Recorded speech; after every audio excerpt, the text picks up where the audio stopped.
Assalamualaikum warahmatullahi wabarakatuh. Hai teman-teman, kembali lagi di channel saya. Di video kali ini kita masih membahas tentang mikrotik, tapi kita sudah masuk ke bab yang keempat, yaitu IP address dan subnetting. Nah, pada bab 4 kali ini kita akan mempelajari beberapa materi, di antaranya ada pengenalan IP address dan subnetting, IP public dan IP private, class full dan classless addressing, kasus subnetting, konsep web subnet, dan konsep switch dan router. Nah, kita masuk ke materi yang pertama, yaitu pengenalan IP address dan subnetting. Jadi, ketika suatu perangkat ingin terhubung ke perangkat lainnya, baik itu menggunakan wired ataupun wireless, tentu saja memerlukan identitas nama pada setiap perangkat. Identitas tersebutlah yang dinamakan IP address. Jadi, IP address itu diibaratkan sebagai nama, yang dimana ketika beberapa device saling berkomunikasi, maka akan membutuhkan yang namanya IP address. Untuk saat ini IP yang digunakan ada dua jenis, yaitu IPv4 dan IPv6, yang dimana pada IPv4 terdapat 4 oktet dan setiap oktetnya itu terdapat 8 bit, dan jika dijumlahkan maka totalnya ada 32 bit, dan angka yang berada pada setiap oktetnya merupakan angka desimal dari 0 sampai 225. Misalnya di sini ada IP 192.168.1.1. Jadi nanti kita tidak hanya membahas tentang IP address, tapi kita juga akan membahas tentang apa itu prefix, subnet mask, IP network, IP broadcast, dan range. Jadi penulisan IP yang benar, misal pada IPv4, kalau di mikrotik terdapat yang namanya prefix. Jadi di belakang IP itu ada prefix. Misalnya di sini ada IP 192.168.1.1/24. /24 inilah yang disebut sebagai prefix. Kalau di Cisco itu disebutnya sebagai subnet mask ya teman-teman. Lalu apa sih itu prefix? Prefix digunakan untuk menentukan jumlah IP yang kita gunakan. Misalnya pada IP ini /24, maka IP yang digunakan sekitar ada 256 IP. Kemudian di sini kita juga akan mempelajari tentang subnetting. Subnetting adalah cara atau metode yang digunakan untuk menentukan jumlah prefix atau subnet mask yang cocok digunakan untuk suatu lab. Nah, contohnya misal seperti ini. Misal pada suatu kelas kita memiliki 6 device atau 6 perangkat komputer. Kemudian kita akan cari prefix atau subnet mask yang cocok untuk kelas tersebut. Di sini kalau tadi kita menggunakan yang /24, sedangkan /24 itu terdiri dari 256 IP, maka itu akan kembajakan untuk kelas ini. Maka dari itu, prefix yang cocok digunakan di lab tersebut adalah /29, karena /29 memiliki total 8 IP yang dapat digunakan. Jadi tidak terlalu banyak dan tidak terlalu sedikit ya teman-teman. Jadi nanti kita akan mempelajari mengenai IP berapa saja yang dapat digunakan pada /24, /29 dan lain-lain pada materi subnetting. Oke, kita masuk ke materi yang kedua, yaitu IP address private dan public. Jadi di sini kita akan fokus pada IPv4 dulu. Dan IPv4 terdapat dua jenis, yaitu ada IP private dan IP public. Seperti yang kita tahu bahwa IPv4 terdapat 4 oktet dan setiap oktetnya memiliki angka desimal dari 0 sampai 255. Jadi singkatnya IP public merupakan IP yang digunakan di internet dan bisa diakses dari mana saja. Jadi misal kalian mengakses facebook.com, youtube.com, dan lain sebagainya, maka secara tidak sadar kalian sedang mengakses IP public masing-masing yang dimiliki oleh mereka, asalkan device kalian terkoneksi ke internet. Jadi ketika pengguna mau menggunakan device yang terkoneksi ke internet, baik itu HP maupun komputer, maka secara tidak langsung mereka sudah terkoneksi ke IP public masing-masing dari suatu website. Nah, di sini ada IP private. IP private berada di dalam jaringan lokal. Dan ciri utama IP private hanya bisa diakses dalam jaringan lokal itu sendiri. Kemudian contoh dari jaringan lokal misal pada seperti lab sekolah atau kantor yang memiliki beberapa device. Kemudian IP private terdiri dari 3 kelas, ada kelas A, kelas B, dan kelas C, yang dimana setiap kelasnya sudah memiliki range IP dari berapa sampai berapa. Misal di sini pada kelas A ada IP 10.0.0.0 sampai 10.255.255.255. Nah, jadi jika ada IP 10.256.1.2 maka itu sudah masuk ke IP public. Kemudian pada kelas B ada IP 172.16.0.0 sampai 172.31.255.255. Dan jika ada IP 172.35 misalnya, kemudian titik 1.2 maka itu sudah masuk ke IP public. Kemudian pada kelas C ada IP 192.168.0.0 sampai 192.168.255.255. Dan misalnya ada IP 192.169.1.2, maka itu sudah masuk ke IP public. Jadi biasanya alamat IP ini digunakan pada lab sekolah karena alamat ini tidak dapat diakses langsung oleh internet. Konsep inilah yang disebut dengan NAT, yaitu yang memungkinkan beberapa perangkat dalam jaringan lokal menggunakan satu alamat IP publik tunggal untuk berkomunikasi dengan internet. Jadi ketika perangkat menggunakan NAT untuk mengakses internet, maka dari router akan mentranslate IP private ke IP public yang digunakan pada internet. Nah, jadi topologinya seperti ini. Dari device akan terhubung ke switch, kemudian dari switch akan terhubung ke router. Dan dari router baru akan mengakses ke internet melalui ISP. Jadi ISP menyediakan layanan internet. Nah, nanti konfigurasi NAT akan dilakukan pada router agar seluruh device yang ada pada lab ini dapat mengakses ke internet. Oke, kita masuk ke materi yang ketiga, yaitu IP address class full dan classless. Seperti yang kita tahu bahwa IP address terdapat dua jenis, yaitu IPv4 dan IPv6. Kemudian IPv4 terbagi menjadi dua jenis, ada IP private dan IP public, yang dimana setiap IP-nya dikualifikasikan menjadi beberapa kelas. Ada kelas A, B, C, D, dan E. Untuk kelas D dan E ini tidak digunakan karena sebagai penguji saja. Kemudian pada setiap kelasnya sudah ditentukan range IP dari berapa sampai berapa yang digunakan. Seperti pada tabel ini merupakan kualifikasi IP pada IP private dan IP public. Kemudian di sini juga ada kualifikasi tabel yang untuk IP private saja. Sini terbagi menjadi 3 kelas sama, tapi di sini untuk range IP-nya lebih rinci. Ada yang dari 10.0.0.0 sampai 10.255.255.255 dan seterusnya. Kemudian di sini ada istilah CIDR atau prefix. Prefix ini sama seperti subnet mask, yaitu untuk menentukan jumlah IP yang kita gunakan. Kalau di Mikrotik itu ada prefix, dan kalau di Cisco itu biasanya menggunakan yang namanya subnet mask. Jadi misalnya ada CIDR default atau subnet mask default, itu biasa dinamakan classful addressing, yaitu pengalamatan IP berdasarkan kelas. Misalnya di sini pada 255.0.0.0 adalah /8, dan pada 255.255.0.0/16 dan 255.255.255.0 itu /24. Nah, misalnya di sini kita memiliki kasus. Kemudian di sini ada suatu lab yang berisi 200 host. Dan di sini jika kita menggunakan prefix /8 maka akan kebanyakan. Karena kita lihat pada tabelnya, untuk prefix yang /8 ini jumlah hostnya 16 juta lebih. Maka itu akan kebanyakan untuk suatu lab yang berisi 200 host saja. Jadi kita akan menggunakan yang /24 saja karena kita lihat pada tabelnya, pada prefix /24 jumlah hostnya 256. Dan jika kita menggunakan yang /25, maka itu akan terlalu sedikit karena 128 saja. Dan jika kita menggunakan yang /23, itu ada 512, maka itu akan kebanyakan. Jadi kita cari yang spesifikasi saja, yaitu /24 yang jumlah hostnya 256. Jadi bisa kita simpulkan di sini untuk /8 masuk ke kelas A, dan /16 masuk ke kelas B, dan untuk /24 masuk ke kelas C. Oke, kita masuk ke materi yang keempat, yaitu kasus subnetting. Jadi untuk melakukan proses subnetting, Anda akan melakukan beberapa proses.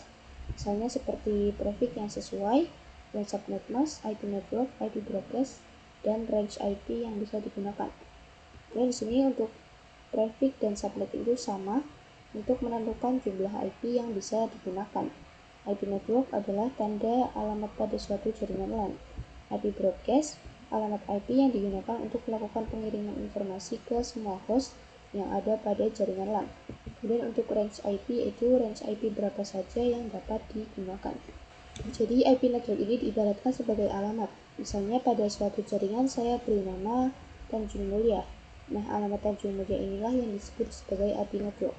Nah, kalau IP broadcast ini seperti PRT ya teman-teman.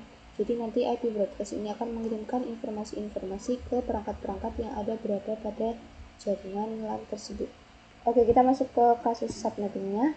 Dari sini misalnya saya memiliki 12 host atau 12 PC. Jadi nanti kita akan mencari berapa trafficnya, berapa total IP, subnet mask, IP network, IP broadcast, dan range. Nah, untuk kasus ini kita akan menggunakan IP pada kelas B, yaitu 172.16.0.0 sampai 172.31.255.255. Dan langkah pertama kita akan mencari traffic yang akan kita gunakan. Bagaimana caranya? Yaitu dengan perpangkatan 2. Jadi 2 pangkat berapa yang hasilnya melebihi dari 12.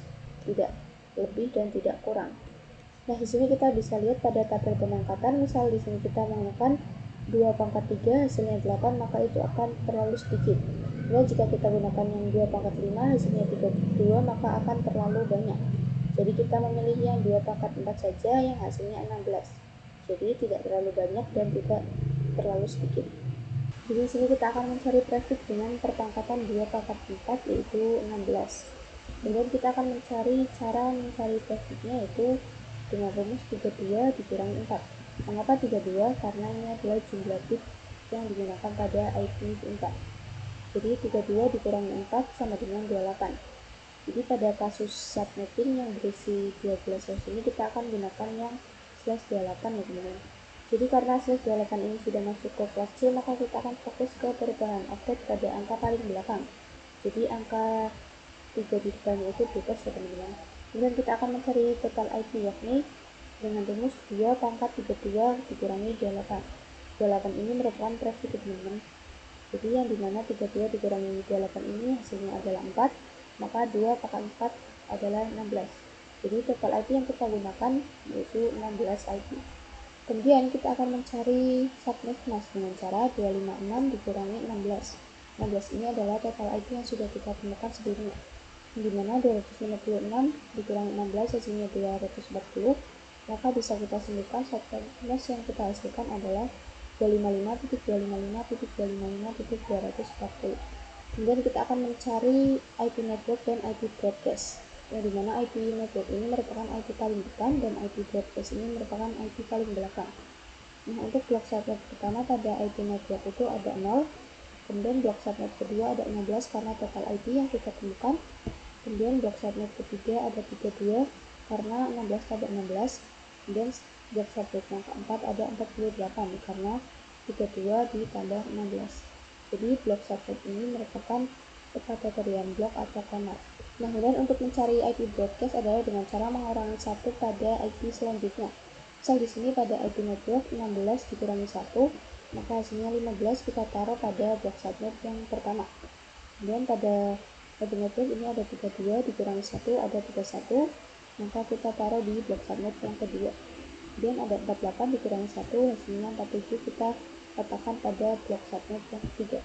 Jadi 0 sampai 15 merupakan blok subnet 1, 16 sampai 31 merupakan blok subnet 2, dan 32 sampai 47 merupakan blok subnet 3.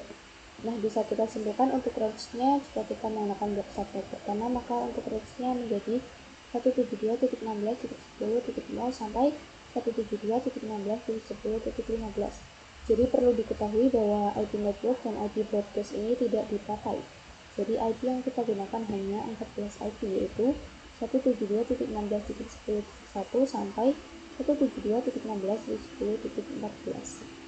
Oke, kita masuk ke materi yang kelima yaitu kasus subnetting 2.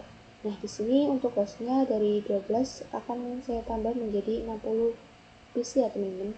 Sama kita akan mencari traffic, total IP, subnet mask, IP network, IP broadcast, dan range. Nah, untuk kasus ini kita akan menggunakan IP pada kelas A yaitu 10.0.0.0 sampai 10.255.255.255. Dan langkah yang pertama, kita akan mencari traffic dengan perpangkatan 2. Sama seperti sebelumnya, kita akan mencari 2 pangkat berapa yang hasilnya lebih dari 60 dan tidak kurang dari 60. Nah, di sini jika kita menggunakan 2 pangkat 5, maka hasilnya 32 itu akan terlalu sedikit. Nah, jadi kita akan menggunakan yang 2 pangkat 6 saja yang hasilnya 64, jadi tidak terlalu banyak dan tidak terlalu sedikit. Yaitu dengan cara mencari traffic 32 dikurangi 6. Mengapa 32? Karena ini adalah jumlah bit pada IP4. Kemudian 6 ini adalah hasil perpangkatan yang kita cari. Jadi 32 dikurangi 6 adalah 26. Jadi nanti kita akan menggunakan traffic slash 26 ya teman-teman. Kemudian kita akan mencari total IP dengan cara 2 pangkat 32 dikurangi 26. 26 ini merupakan prefix yang dimana 32 dikurangi 26 ini adalah hasilnya 6. Jadi 2 pangkat 6 hasilnya 64. Jadi IP yang kita gunakan ada 64 IP.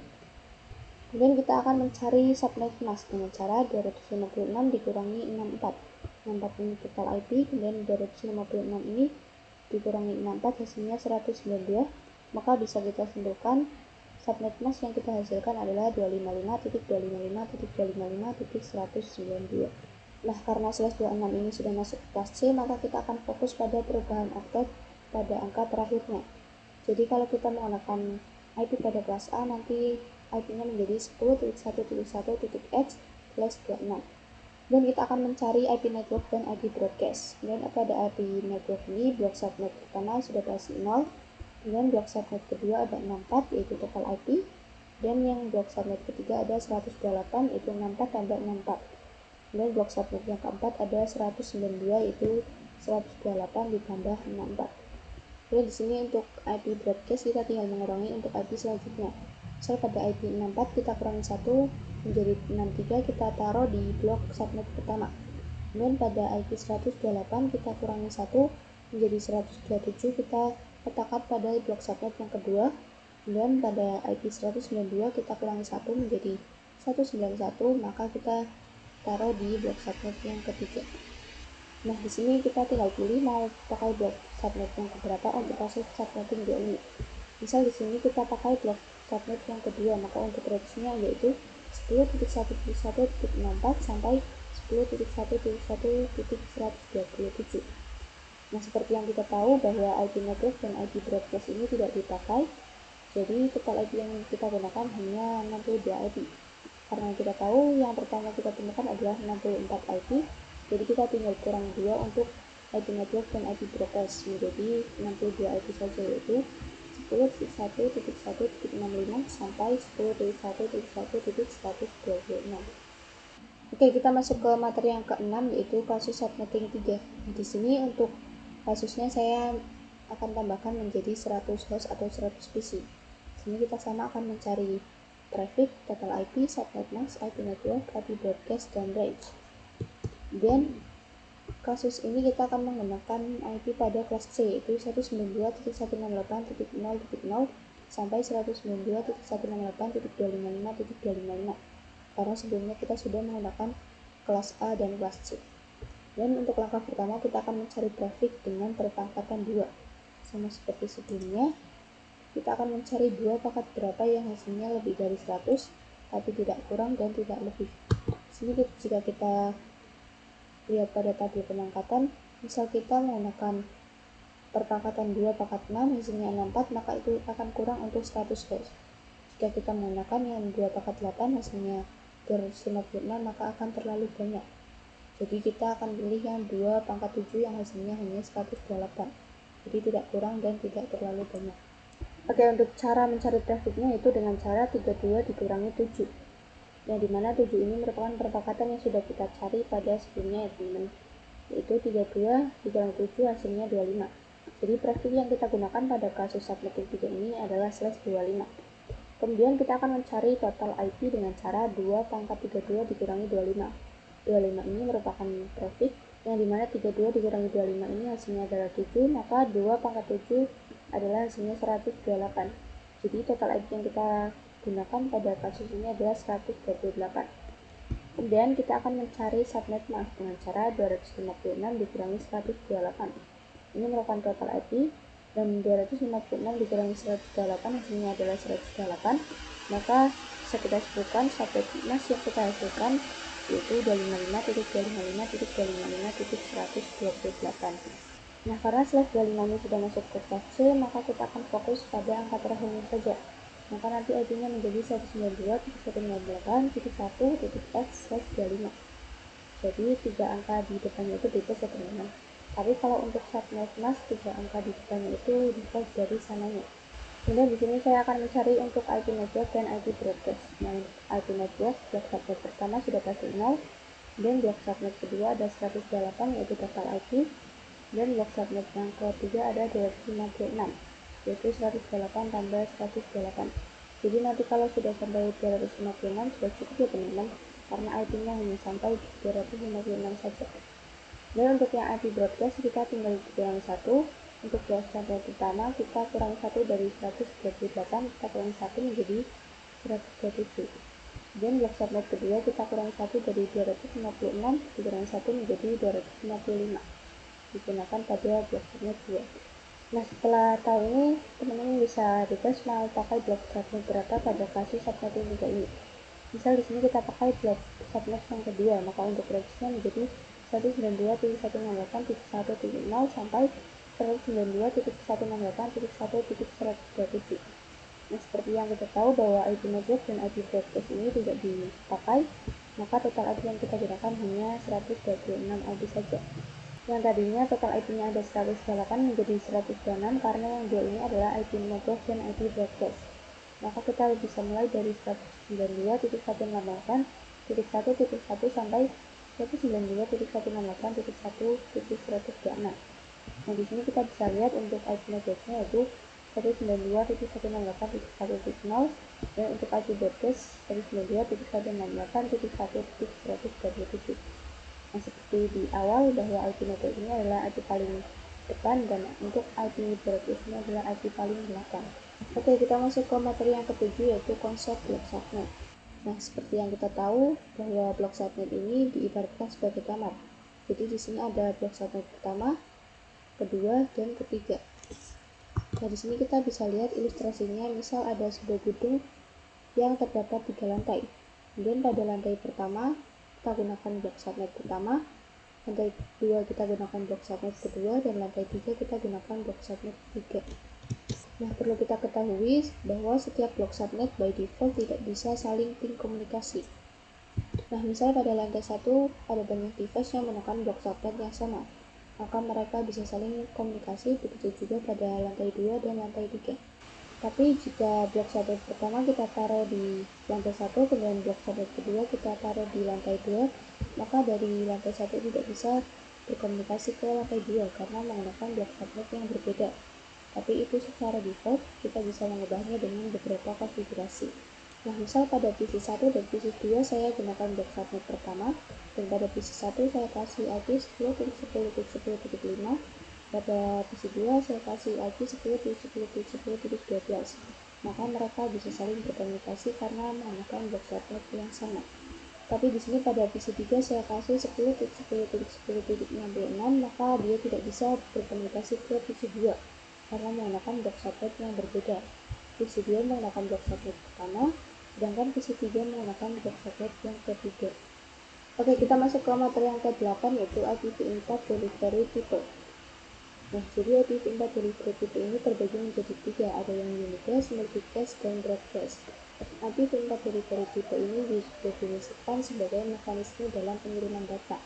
Ini kita masuk ke yang pertama, ada unicast. Ini merupakan pengiriman data tepat diterima oleh satu host saja. Contohnya yaitu komunikasi yang dilakukan IP address baik itu kelas A, B, dan C. Jadi unicast ini kan one-to-one communication, jadi dari satu host ini mengirimkan ke satu tujuan yang sudah ditentukan. Bisa kita lihat pada gambar di sini sebagai hostnya, kemudian ini sebagai destinasinya. Kemudian yang kedua ada multicast atau one-to-many communication. Ini merupakan proses pengiriman data dari satu host ke beberapa destination yang sudah ditentukan tujuannya, atau biasa disebut dengan group. Nah, salah satu contohnya ada pada grup IP address class D. Nah, walaupun class D ini tidak digunakan, tapi class D ini cara kerjanya masuk ke multicast ya teman-teman. Nah, bisa kita lihat pada gambarnya di sini dari satu host mengirimkan ke grup kuning, yang dimana di dalam grup kuning ini terdapat dua host atau dua device yang berwarna kuning.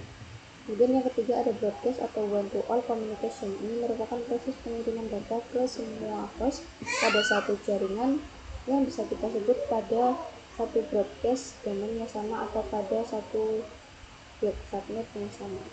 Jadi di sini pada gambar host akan mengirimkan ke semua tujuan yang sudah dikelompokkan sesuai dengan broadcast domainnya, yang mana ini masuk pada cakupan satu blok subnet.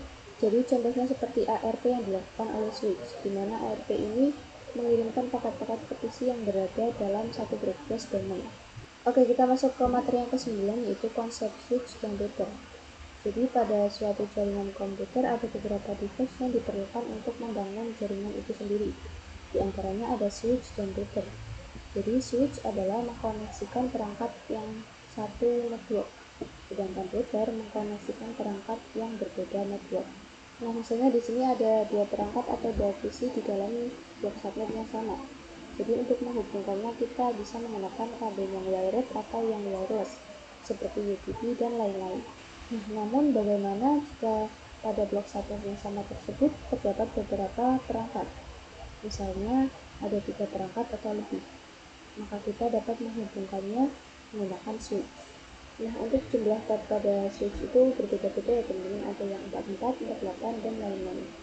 Nah, karena mereka berada pada satu blok subnet yang sama, maka mereka agar terhubung harus menggunakan IP address pada blok subnet yang sama juga. Nah, misalnya pada blok subnet ini kita menggunakan IP address pada blok subnet yang pertama, yaitu 0 sampai 31. Kemudian misal ada blok subnet lagi yang di dalamnya menggunakan IP address pada blok subnet yang berbeda juga, maka secara default antara blok 1 dan blok 2 ini tidak dapat terhubung. Namun kita bisa menghubunginya dengan bantuan yang namanya router ini. Jadi nanti router akan memperkenalkan blok subnet pertama ke blok subnet kedua, begitu juga sebaliknya, dan router juga akan memperkenalkan mereka mau kemana dan melalui mana. Nanti juga kita akan membahas router pada blok routing, karena pada blok routing sendiri juga berkaitan dengan router. Oke, mungkin cukup sekian materi yang dapat saya sampaikan dari bab ini. Apabila ada kesalahan kata, saya mohon maaf. Kita ketemu lagi di bab selanjutnya. Terima kasih. Wassalamualaikum warahmatullahi wabarakatuh. Yeah, yeah, Bobby Valentino.